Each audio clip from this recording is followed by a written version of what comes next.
성경의 맥을 잡다 33번째 시간입니다. 여러분 안녕하십니까?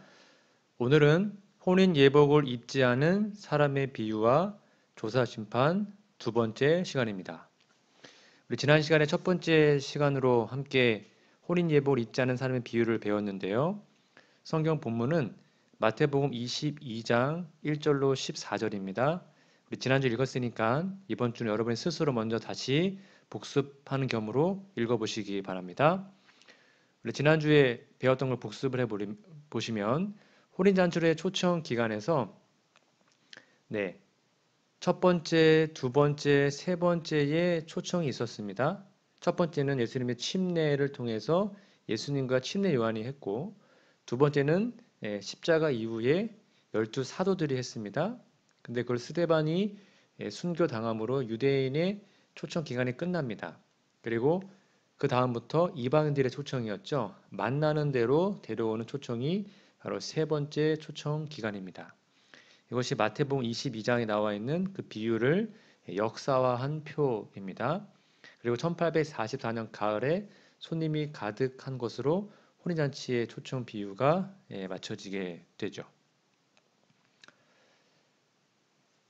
자, 잠깐 우리 열처녀의 비유에 보시면 신랑이 도착을 하게 되죠. 25장 10절에 보면 저희가 기름을 사러 간 동안에 신랑이 왔어요. 예배하였던 자들은 함께 혼인잔치에 들어가고 문은 닫힌지라.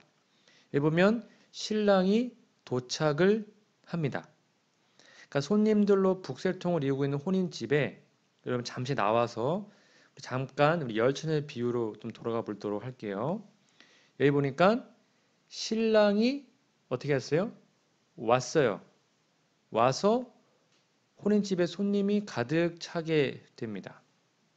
여기 마태복음 22장 10절에 보면 종들이 길에 나가 악한 자나 선한 자나 만나는 대로, 이게 세 번째 기별입니다. 세 번째 초청. 모두 데려왔는데 혼인 자리에 즉 손님이 가득하게 됩니다. 이게 혼인 예복을 입지 않은 사람의 비유였죠. 자, 여기에서 잠깐 나와서 열처녀의 비유로 좀 가보도록 하겠습니다. 제가 조금 전에 봤던 성경절인데요. 이게 서로 설명해 주는 것입니다. 마태복음 25장 10절에 보면 저희가 사러 간 동안에 신랑이 오므로 예배하던 자들은 함께 혼인잔치에 들어가고 문은 닫혔다. 여기 혼인잔치에 손님이 가득한 거랑 신랑이 왔다는 거랑은 같은 걸 말합니다. 자, 정리하면 비유에서는 신랑이 왔어요. 그리고 기름을 예배하였던 슬기로운 다섯 처녀들은 신랑을 따라 혼인잔치에 들어갔죠. 그렇죠? 그런데 밀러주의 그 당시 재림교회 우리 선구자들은 신랑의 도착을 예수님께서 지상에 재림하시는 것으로 잘못 생각했습니다. 그러나 예수님은 오시지 않았어요. 대실망을 당했죠. 근데 연대 계산은 맞았습니다. 그러니까 1844년에 어떠한 사건이 일어난 건 맞았어요. 그렇다면 예수님은 어디로 갔을까요? 재림 안 하셨다면? 그리고 이 신랑이 왔다, 신랑의 도착의 의미는 무엇일까요? 이것이 그 당시에 재림교 선구자들의 고민이었습니다. 분명히 연대 계산은 맞는데 도대체 예수님은 어디로 간 것일까? 그렇게 대실망을 당한 그 다음 날 하이람 에드슨이라는 우리 재림교회 선구자가 있었습니다. 이 하이람 에드슨은 1844년 대실망 이후 그 다음 날 10월 23일 아침에 정말 실망에 빠져 있는 형제들을 위로하기 위해서 집을 나섰습니다. 넓은 농장을 가로지러 갔을 때 문득 이 대실망의 문제를 해결할 수 있는 단서를 발견하게 돼요. 여러분 잘 보세요. 조반 식사 후 나는 한 형제 크로지오와 함께 형제들을 찾아가서 그들을 격려하려고 길을 나섰다. 넓은 농장을 반쯤 가로질러 가서 나는 멈추어 섰다. 하늘이 내 시야 앞에서 열리는 것 같았다. 그러니까 지금 계시를 보고 있는 것입니다. 우리의 대제사장이 2300일의 끝인 제7월의 10일에 하늘 지성소로 나와 이 지상으로 오시기 이전에 그는 하늘 지성소에서 하실 일이 있음을 선명하게 깨달을 수 있었다. 그분은 그날에 왕국과 권세와 영광을 받으시기 위하여 혼인 예식장으로 들어가셨으므로 지금 신랑이 도착한 겁니다. 우리는 주님이 혼인 예식장에서 나오기를 기다려야 한다라고 본인의 책에 기록을 하게 됩니다. 그래서 이 에드스는 깨닫게 됩니다. 아, 인자 같은 이가 하늘 구름을 타고 지상으로 오는 것이 아니라 옛적부터 항상 살아계신 자에게 나와 그 앞에 인도되었죠. 그것이 본문에 보시면 다니엘서 7장 13절과 14절에 나옵니다. 인자 같은 이가 하늘 구름을 탔다. 그리고 옛적부터 항상 살아계신 자에게 왔다. 이게 다니엘서 7장 13절 14절이에요. 이것과 히브리서 8장과 9장에 나타난 예수 그리스도의 하늘 성소 봉사, 이것을 연계하여 연구하여 설명하게 되었습니다. 즉 예수님께서 1844년 가을에 지상으로 오시는 것이 아니라 대제사장으로서 하늘 지성소에 들어가신 것이라고 설명을 한 것입니다. 이해가시죠? 그래서 이어서 설명드리면, 이어서 이 유사한 주장이 계속 이어졌는데요. 특히 이 성소 문제를 정말 광범위하게 다뤘던 크로지어라는 우리 재림교 선구자가 있습니다. 그분의 논문 제목이 모세의 율법인데, 이 논문은 많은 사람들의 호응을 얻었습니다. 그 당시 화인 여사의 즉각적인 지지를 받았습니다. 쉽게 설명해 드릴게요. 모든 절기는 그 한순간에만 성취되는 것이 아니라 그때로부터 예수님의 재림 때까지 쭉 이어진다는 겁니다. 자, 보세요. 봄절기가 있습니다. 예수님의 초림을 표상하죠. 가을절기 예수님 재림을 표상합니다.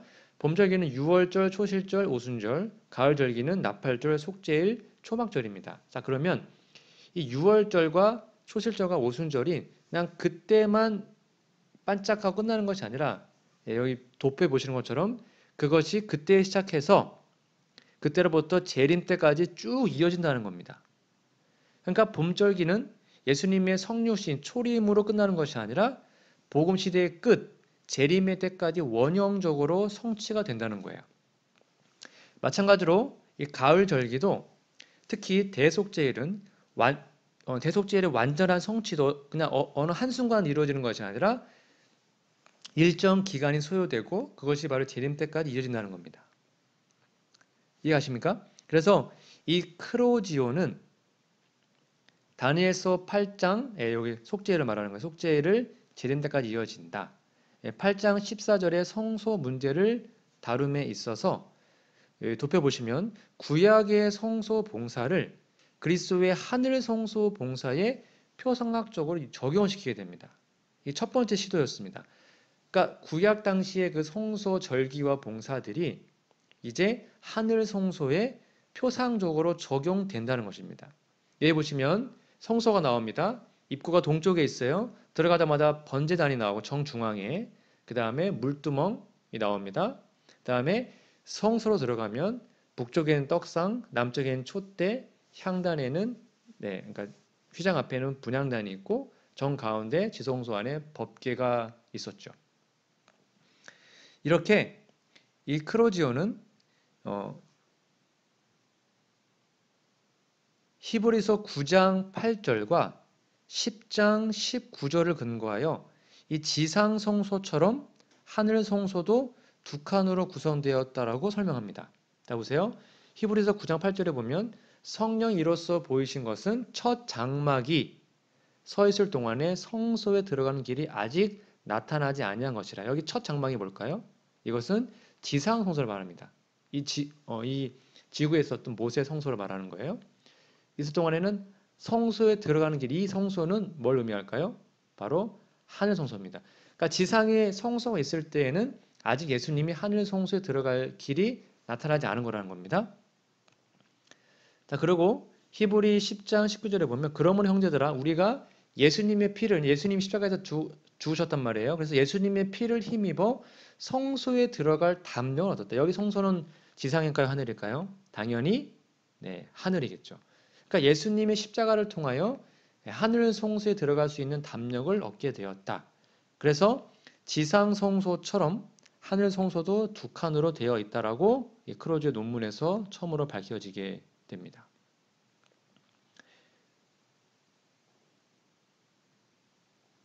그리고 예수님께서는 승천하셨습니다. 여기 도표에 보시면 승천을 AD 31년에 승천하셨죠. 그 다음에 승천하시자마자 하늘 성소의 첫 번째 칸에 들어가셨죠. 그래서 하늘 성소 사업을 시작하셨습니다. 그리고 1844년 10월 22일 우리 대실망 그때에 둘째 칸에 들어가셔서 하늘 지성소 봉사 사업을 시작한 것입니다. 도표에 보시면 제가 여기 물도봉을 지나서 성소에 들어가는 것이 AD 31년 사건이었고 그 다음에 향단을 지나서 지성소로 들어가는 것이 AD 1844년의 일이었습니다. 그리고 성소는 바로 죄의 용서를 의미하고 지성소 둘째 칸은 죄의 도마를 의미하고 있습니다. 여기에 중요한 것은 우리 재림교회는 있는 특징이 있었습니다. 화인여사께서 뭔가 하나님의 계시를 먼저 발표하지 않으시고 성경 연구를 통해서 어떤 교리를 확립합니다.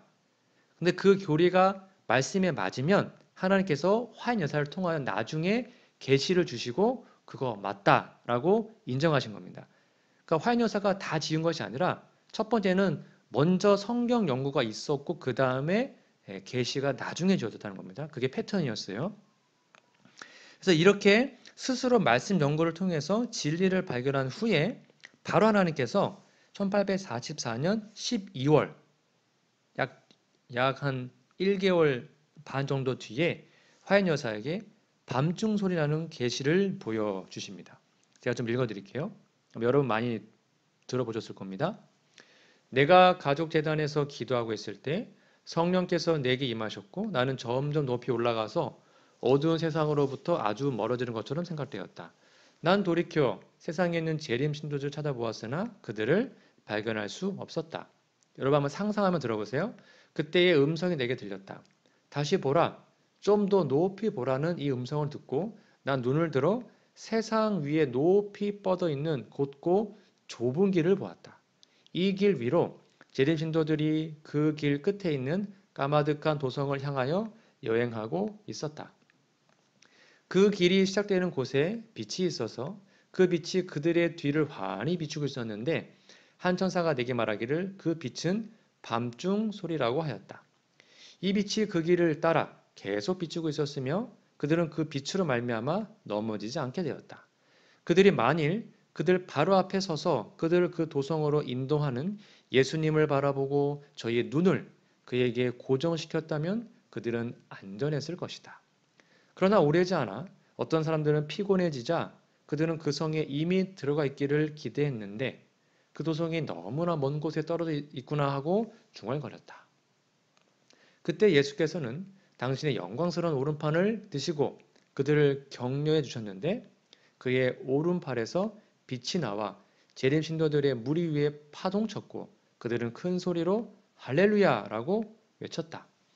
어떤 이들은 그들 뒤에 있는 빛을 경솔하게 부인하면서 그들을 이와 같이 먼 곳으로 인도해 내시는 분은 하나님이 아니라고 말했다. 그러자 그들 뒤에 있던 빛은 사라지고 저희의 발은 칠흑 같은 흑암 속에 빠지게 되었다. 대실망을 지금 말하고 있는 것입니다. 그들은 비틀거리며 표적을 잃고 예수님을 그 시야에서 놓쳐버림으로 말미암아 그 길에서 벗어나 저 밑에 있는 어둡고 사악한 세상으로 떨어지고 말았다. 곧 우리는 맑은 물소리와 같은 하나님의 음성을 들었는데 그 음성은 예수께서 오시는 날과 시간을 우리에게 알려주었다. 그 수가 14만 4천 명이나 되는 살아있는 성도들은 그 음성을 알아보고 그 의미를 깨달았으나 악인들은 그것이 뇌성과 지진이라고 생각하였다. 하나님께서 시간을 말씀하실 때 우리에게 성령을 부어주셨으며 모세가 시내산에서 내려왔을 때에 그랬던 것처럼 우리의 얼굴은 하나님의 영광으로 환하게 빛나기 시작하였다. 그래서 이 묵시는 이 계시는 바로 재림 운동이 하나님의 뜻 안에서 이루어졌음을 아주 타당하게 확인하는 기별이었습니다. 이게 이제 1844년 12월에 있었던 계시예요. 그 다음에 약 두 달 뒤에 화인 여사는 1845년 2월에 다시 한번 신랑 묵시를 받게 됩니다. 좀 읽어드릴게요. 나는 아버지께서 보좌로부터 일어나 불병거를 타시고 휘장 안에 있는 지성소로 들어가 좌정하시는 것을 보았다. 그러자 예수께서도 보좌로부터 일어나셨고 그의 앞에서 머리를 숙이고 있던 무리들도 그분과 함께 모두 일어섰다. 난 예수께서 일어나신 이후에는 단 한 줄기의 빛도 그분으로부터 부주의하는 무리들에게로 가는 것을 보지 못했다. 그들은 칠흑 같은 어두움 속에 버려졌다.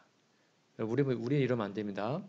예수님과 함께 일어선 무리는 그분이 보좌를 떠나 그들을 좁은 길로 인도하실 때 그들의 눈을 그분께 고정시키고 있었다. 그 후에 그분은 오른팔을 들고 사랑스러운 목소리로 말씀하셨다. 여기서 기다려라. 내가 나라를 받으러 아버지께로 가노라. 너희 예복을 흠없이 보존하고 있어라. 잠시 후면 내가 혼인잔치에서 돌아와서 너희를 내게로 영접하리라. 그때 불꽃같이 번쩍이는 수레바퀴가 달린 구름 병거가 천사들에게 둘러싸여 예수님이 계신 곳으로 왔다. 그분은 병거를 타시고 아버지께서 앉아 계시는 지성소로 가셨다. 거기서 나는 예수께서 대제사장으로서 아버지 앞에 서 계신 것을 보았다. 그분이 입은 대제사장의 예복의 가장자리에는 방울과 석류 무늬가 장식되어 있었다. 예수님과 함께 일어선 자들은 지성소에 계신 그분에게 자기들의 믿음을 상달시키면서 우리 아버지여 우리에게 당신의 영을 부어 주시옵소서라고 기도했다. 그러자 예수께서 그들에게 성령을 불어넣어 주셨다. 그 안에는 빛과 능력과 풍성한 사랑과 기쁨과 평안이 있었다. 아멘. 명확하지 않습니까? 먼저 성경 연구가 있고 두 차례에 걸쳐 예수님이 지성소로 가셨음을 하나님이 계시를 통하여 그들에게 확증해 주신 것입니다. 네, 의문은 해결되었습니다. 다니엘서 8장 14절의 성소는 그때의 성소가 정결하게 되겠다라는 그것은 지상의 성소가 아니었어요. 바로 하늘에 있는 원형적 성소였습니다. 이것은 지상 성소의 정결이 아니라 바로 하늘 지성소의 정결을 말하는 것입니다. 그래서 지상 성소의 정결의 의미가 바로 대속죄일에 이루어진 것과 일치한 것입니다. 정리합니다. 다니엘서 8장 14절에 정결해질 성소는 바로 하늘 성소입니다. 이것이 레위기 16장에 기록되어 있죠. 너희는 영원히 이 규례를 지킬지니라. 7월 곧 그달 10일에 이게 대속죄일입니다. 너희는 스스로 괴롭게 하고 아무 일도 하지 말되 본토인이든지 너희 중에 우거하는 객이든지 그리하라. 이날에 너희를 위하여 속죄하여 너희로 정결케 하리니 너희의 모든 죄에서 너희가 여호와 앞에 정결하리라라고 기록합니다. 그래서 대제사장의 대속죄일 봉사는 예수 그리스도의 하늘 지성소 봉사 사업을 표상합니다. 그래서 지상 성소가 이를 통해서 정결해진 것처럼 하늘 성소 또한 예수님의 지성소 봉사를 통하여 정결해질 것입니다. 이거 정말 중요한 개념입니다. 그래서 히브리서는 이 사실을 우리에게 이렇게 설명하고 있습니다. 이 짝꿍되는 성경절인데요. 히브리서 9장 11절에서 14절입니다. 그리스도께서 장래 좋은 일에 대제사장으로 오사 손으로 짓지 아니한 곧 이 창조에 속하지 아니한 더 크고 온전한 장막으로 말미암아 하늘 성소를 말하는 거죠. 염소와 송아지의 피로 아니하고 오직 자기 피로 영원한 속죄를 이루사 단번에 즉 딱 한 번만 돌아가심으로 자격을 얻으시고 성소에 들어가신 겁니다. 염소와 황소의 피와 및 암 송아지의 죄로 부정한 자에게 뿌려 그 육체를 정결하게 하여 거룩해 하거든 하물며 영원하신 성령으로 말미암아 흠없는 자기를 하나님께 드린 그리스도의 피가 어찌 너희 양심으로 죽은 행실에서 깨끗하게 하고 살아계신 하나님을 섬기게 못하겠느냐라고 기록합니다. 드디어 마침내 우리 재림 신도들이 대실망으로 잃어버린 예수님을 다시 찾게 되었습니다. 예수님이 신랑이 도착했는데 도대체 어디 계신지 몰랐는데 그들은 그것을 이해하게 된 것입니다. 1844년 가을에 신랑께서는 호린잔치에 도착했지만 그것이 이 지상으로 오는 것이 아니었고 바로 하늘 지성소로 들어가신 것입니다. 1844년 이후에 하늘 지성소에는 바로 책을 펴고 심판하는 사업, 곧 조사 심판이 시작된 것이죠. 다니엘서 9장 7장 9절에서 10절입니다. 내가 보았는데 왕좌가 놓이고 옛적부터 항상 계신 이가 좌정하셨는데 그 옷은 희기가 눈 같고 그 머리털은 깨끗한 양의 털 같고 그 보좌는 불꽃이요 그 바퀴는 붙는 불이며 불이 강처럼 흘러 그 앞에서 나오며 그에게 수종하는 자는 천천히요 그 앞에 시위한 자는 만만이며 그 다음 중요합니다. 심판을 베푸는데 책들이 펴 놓였더라. 여기 분명히 심판이 나옵니다. 근데 여기에 우리들이 직접 거기에 심판에 참여할 수 없죠. 왜냐하면 이 심판이 지금 하늘에서 진행되는 거니까. 그래서 우리가 직접 참여할 수 없기 때문에 우리의 생애를 기록한 기록을 가지고, 즉 책을 가지고 심판합니다. 그걸 우리는 재림전 심판 또는 조사 심판이라고 말합니다. 여러분, 하늘에 책이 몇 개 있죠? 생명책, 죄책, 기념책이 있죠. 이 조사 심판이 얼마나 복음적이면 정말로 행복하고 정말 좋은 것인지는 제가 다음에 또 말씀을 전할 기회가 있거든요. 그때 좀 더 자세하게 설명을 드리도록 하겠습니다. 여러분, 하여튼 쉽게 설명하면 조사 심판은 복음입니다. 이거를 무서워하시면 안 돼요. 정말 복음입니다. 제가 다음에 쉽게 풀어드리겠습니다.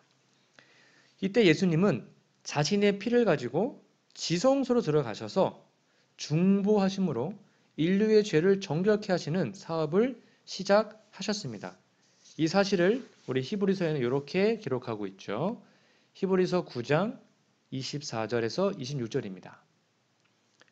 그리스도께서는 참것의 그림자인 손으로 만든 성소에 들어가지 아니하시고, 지상성소를 말하는 거죠. 오직 참 하늘에 들어가사 이제 우리를 위하여 하나님 앞에 나타나시고 대제사장이 해마다 다른 것의 피로써 성소에 들어가는 것 같이 자주 자기를 드리려고 아니하실지니 그리하면 그가 세상을 창조할 때부터 자주 고난을 받았어야 할 것이로되 이제 자기를 단번에 딱 한 번만 죽으심으로, 그렇죠? 단번에 제사로 드려, 십자가를 의미합니다. 죄를 없게 하시려고 세상 끝에 나타나셨느니라 라고 기록합니다. 그래서 이 지성소 봉사를 통하여 죄가 도말되면 예수님께서는 죄로 말미암아 잃어버린 당신의 백성들을 되찾게 될 것입니다. 대쟁투 424페이지입니다. 여러분 잘 보세요. 그리스도께서는 임하셨다. 그러니까 오셨다라는 겁니다. 그러나 그들이 기대했던 것과 같이 지상에 임하신 것이, 즉 지상으로 오신 것이 아니고 이미 모형으로 표상된 바와 같이 하늘에 있는 하나님의 성전의 지성소로 임하셨다. 이것이 열처녀의 비유에서 신랑이 도착한 것을 말합니다. 신랑이 도착한 것이 예수님이 지성소로 들어간 것입니다. 그래서 제가 말씀드린 것처럼 예수님께서 지성소로 들어가신 장면을 열처녀의 비유에서는 신랑이 왔다고 묘사하고 있고요. 예수님께서는 하늘 지성소에 들어가시는 일은 바로 하나님의 백성들에게 있어서 되게 갑작스럽고 예상치 못한 일이었습니다. 그렇죠? 그래서 이 경험을 말라기 3장 1절은 이렇게 표현하고 있습니다. 만군의 여호와가 이르노라 보라 내가 내 사자를 보내리니 그가 내 앞에서 길을 예비할 것이요 또 너희의 구하는 바 주가 호련히 갑자기 그 전에 이 말이니 이게 바로 지성소로 들어간 겁니다. 곧 너희의 사모하는 바 언약의 사자가 임할 것이라.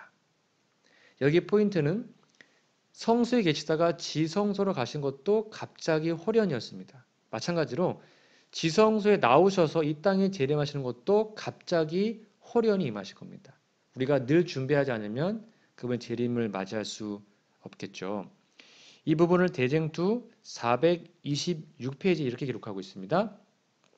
다니엘서 8장 14절에 기록된 바와 같이 그리스도께서 우리의 대제사장으로서 성소를 정결케 하기 위하여 지성소에 들어가시는 것과 다니엘서 7장 13절에 묘사한 대로 인자 같은 이가 옛적부터 항상 계신 분 앞에 나아가는 것과 말라기 3장 1절이 예언한 것처럼 주님께서 호련히 그 전에 임하시는 것, 이 세 가지는 모두 같은 사건을 묘사하고 있다. 여러분 성경책에 써놓으셔야 됩니다. 다니엘서 8장 14절, 다니엘서 7장 13절, 말라기 3장 1절 같은 사건이에요. 짝꿍이니까 옆에다가 써놓으시기 바랍니다. 그것은 또한 그리스도께서 마태복음 25장의 열 처녀의 비유에서 직접 말씀하신 바와 같이 신랑이 혼인잔치에 들어가는 것과도 같은 사건입니다. 이 네 가지가 다르게 묘사되어 있지만 같은 사건임을 여러분 꼭 정리해 두시면 좋겠습니다. 자, 그러면 하나의 아주 중요한 의문이 생깁니다. 그게 뭐냐면 바로 예수님께서 하늘 지성소로 들어갔죠. 그렇죠? 예수님은 이 지상 성소가 아니라요. 하늘나라에 있는 지성소로 들어가셨습니다. 어떻게 우리 지상에 있는 재림 신도들이 똑같이 예수님과 함께 하늘 성소에 들어갈 수 있었을까요? 이 무슨 말이냐면 여러분 열처녀의 비유에 보면 슬기로운 처녀가 함께 들어가지 않습니까?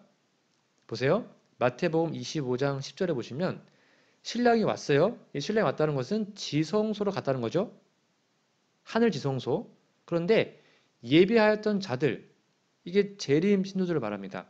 그 당시에 재림 신도들, 오늘날의 재림 신자들이 예배하던 자들이에요.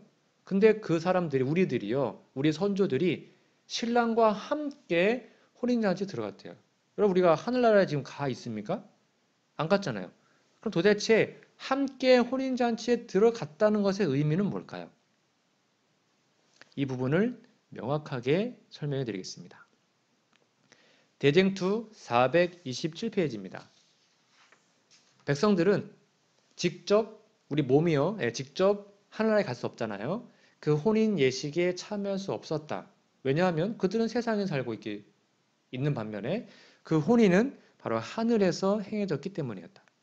그런데 그리스도를 따르는 사람들은 그 주인이 혼인집에서 돌아와 문을 두드리면 곧 열어주려고 기다리는 사람과 같이 되어야 했다.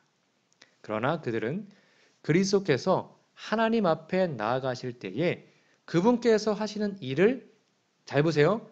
이해하고 믿음으로 그분을 따라가야 한다. 이런 의미에서 그들이 혼인잔치에 들어간다고 기록되어 있다. 뭐라고요?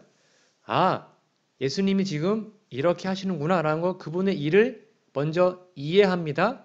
그리고 믿음으로 들어가는 것이 혼인잔치에 함께 들어간 걸 의미하는 것입니다. 여러분, 현대 진리라는 게 있습니다. 현대 진리. 제가 영어를 잘 못하지만 The Present Truth. 그러니까 지금 시대에 꼭 필요한 진리가 있다는 겁니다. 베드로서 1장 12절에 보면 이러므로 너희가 이것을 알고 이미 있는 진리가 이렇게 번역되어 있습니다. The Present Truth. 이미 있는 진리에 섰으나 내가 항상 너희로 생각하게 하려 하노라라고 기록합니다. 즉 대쟁투 143페이지에 보면 루터의 시대에는 그 시대에 필요한 특별한 현대 진리가 있었죠. 그와 마찬가지로 오늘날의 교회에도 현대 진리가 있습니다. 무슨 말이에요? 노아 시대 때에는 현대 진리가 뭐였어요? 예수님이 하늘에서 홍수가 내린다. 그러니 방주에 타라. 그게 그 당시의 현대 진리였습니다. 그 진리를 믿고 타면 구원받는 겁니다. 소돔과 고모라에서는 불이 내려올 것이니까 이 도성을 떠나라. 그것이 그 당시의 현대 진리였습니다. 마찬가지로 오늘날은 예수님이 지성소에서 우리의 죄를 중보하고 계시고 곧 재림하실 것이다. 우리가 지성소에 예수님을 믿음으로 따라가야 된다. 이것이 오늘날 현대 진리예요. 이것을 우리가 믿을 때 우리는 구원받을 수 있는 것입니다. 그래서 예수님을 따라 하늘 지성소에 들어간다는 것은 지적, 아까 말씀드렸죠? 그분의 하시는 일을 이해하고 영적으로 믿음으로 그분을 따라가는 거예요. 그러니까 지적, 영적 경험을 의미합니다. 1844년 가을에 예수님의 하늘 봉사 사역이 변동되었습니다. 성소에서 지성소로. 그에 따라 현대 진리가 주어진 거예요. 그리고 현대 진리란 지금 우리에게 꼭 필요한, 오늘날에 필요한 진리입니다. 이것은 뭐 구약 당시에는 아무 의미가 없는 진리였어요. 그때는 지성소 기별이 없었으니까요. 지금 필요한 것입니다. 그래서 지금 당대 사람들, 오늘날 사람들이 깨닫고 실천해야 하는 기별입니다. 노아 홍수 기별, 그 당시의 기별이었고 소돔과 고모라 기별, 그 당시 기별이었어요. 예루살렘이 멸망할 때의 기별은 그 당시 현대 기별이었던 겁니다. 이와 같이 예수님이 하늘 지성소 봉사 기간에 사는 우리들에게만 지금 주어진 기별이 바로 현대 기별, 지성소 기별인 것입니다. 따라서 예수님을 따라 지성소에 들어간다는 것은, 즉 신랑과 함께 혼인잔치에 들어간다는 것은 예수님의 하늘 성소 봉사의 사역의 변동, 즉 예수님이 성소에서 지성소로 사역이 변동되는 것을 깨닫고 이후 주어지는 현대 기별들을 받아들이고, 이게 바로 세천사의 기별입니다. 그것을 받아들이고 뭐 하는 겁니까? 순종하는 것을 의미합니다. 여러분 먼저 깨달으셔야 됩니다. 그리고 믿음으로 받아들이시기 바랍니다. 그리고 순종하셔야 됩니다. 이 세 가지의 단계가 우리에게 적용될 때 우리는 혼인잔치에 들어가서 영원한 기쁨의 잔치에 참여하게 되는 것입니다. 그러면 여러분 여기 나와 있는 슬기로운 천사는 누구였을까요? 대실망 후에 네 부류의 재림 신자들이 있었다고 합니다. 제가 이제 교회 역사를 공부해 보니까요. 첫 번째, 재림 운동 경험을 후회하고 운동에 전열해서 물러난 사람들, 이게 대부분이었습니다. 그 당시에도 대실망이라는 고난이 오자 교회가 나뉘었습니다. 거의 대부분이 쉽게 말하면 떠난 것입니다. 하나님을 떠났죠. 고난이 오고 실망이 오자. 두 번째는 이 계산, 시기의 계산의 타당성을 인정하고 예언된 사건이 이루어졌다고 주장하는 집단이었습니다. 세 번째는 실망으로 신념이 흔들린 무리들이 있었습니다. 네 번째는 또 계속해서 새로운 재림의 시기, 날짜를 정해서 계속 실망을 당했던 사람들이 있었습니다. 그러면 여기 나온 슬기로운 천사는 누구였을까요? 1번, 2번, 3번, 4번 중에 당연히 2번이었죠. 즉 1844년에 이 시기적 계산은 틀리지 않았다. 그래서 이것이 바로 하늘 성소에서 일어난 사건이었음을 믿고 그들이 끝까지 남았으며 결국 그들을 통하여 재림 교단이 태생하게 된 겁니다. 여기에 중요한 포인트가 있습니다. 고난과 실망이 오면 교회는 나뉘게 됩니다. 믿음 있는 사람들은 더 믿음이 굳어지고요. 그리고 대부분 사람들은 떨어져 나가게 됩니다. 지금 코로나19 사태로 우리 재림교회 교단이 흔들리고 있습니다. 저희 부족한 눈으로 볼 때도 교회 안에 두 무리가 눈에 보입니다. 이번 계기를 통하여 더 믿음이 굳건해지는 사람들이 있을 것이고요. 이번 코로나19 사태를 통하여 믿음이 해이해지고 결국 하나님에 대한 믿음의 진리에서 떠나가는 많은 무리들이 있을 겁니다. 여러분은 어떤 무리에 속하고 싶으시나요? 실망과 고난은 우리의 믿음을 점검하는 하나님의 사랑의 표시입니다. 꼭 기억하셔서 이 마지막 때에 흔들려서 떨어져 나가는 사람들이 아니라 믿음 안에 굳게 서는 우리 모두가 되기를 간절히 소망합니다. 각시대 대등투 432페이지입니다. 그들은 하나님의 뜻을 알기 위하여 기다리고 깨어 있어 기도한 결과 마침내 그들의 대제사장께서 다른 단계의 봉사 사업에 들어가셨다는 사실을 알게 되어 믿음으로 주님의 뒤를 따라갔을 뿐만 아니라 교회의 마지막 사명이 무엇인지도 깨닫게 되었다.